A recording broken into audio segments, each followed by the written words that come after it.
আমি আজি সৰ্বানন্দ সোণোৱালৰ পত্ৰলৈকে আদা কৰিছো।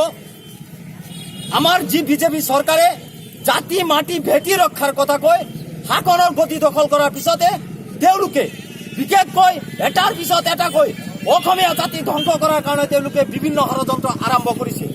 ইতিমধ্যে তেওঁলোকে আমচাঙত যোৱা 2 দিন ধৰি অমানৱীয়ভাৱে ভূমিপুত্ৰ থলুৱা অসমীয়া লোকসকলক অমানৱীয়ভাৱে তেওঁলোকে উচ্ছেদ কাৰ্যসূচী চলাই আছে।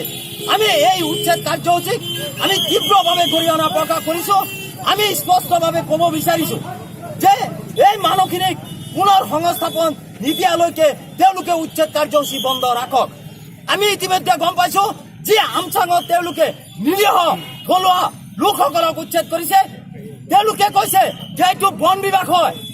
ঠিকে আছে, বন বিভাগত কোনো মানুহে তাত বসতি স্থাপন কৰিব নোৱাৰে, কিন্তু আমি দেখিবলৈ পাইছো যে সেই আমচাঙত চিমেণ্ট কোম্পানী আছে, তাতে চাহ বাগিচা আছে, কিন্তু তেওঁলোকক কোনো ধৰণৰ উচ্ছেদ কৰা হোৱা নাই।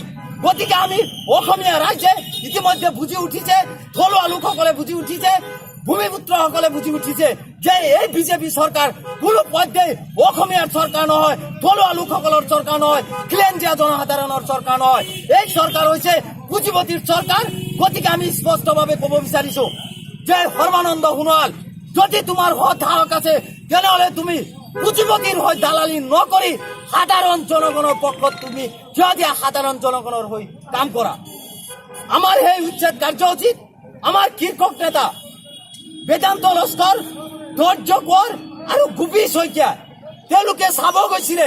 তাত সেই মানুহখিনিৰ খবৰ ল'বলৈ গৈছিলে। সেই খবৰ ল'বলৈ যোৱাত আমাৰ এই 3জনক বেদান্ত লস্কৰ, ধৈৰ্য কোঁৱৰ আৰু গোপী শইকীয়াক তেওঁলোকে ইতিমধ্যে এৰেষ্ট কৰিছে আৰু 14 দিনৰ কাৰণে তেওঁলোকে নেক্সট জিম্বাত দিছে। গতিকে আমি স্পষ্টভাৱে কৈছো যে আমাৰ এই 3জন কৃষক নেতাক বিনা চৰ্তে অতি সোনকালে মুক্তি দিব লাগে।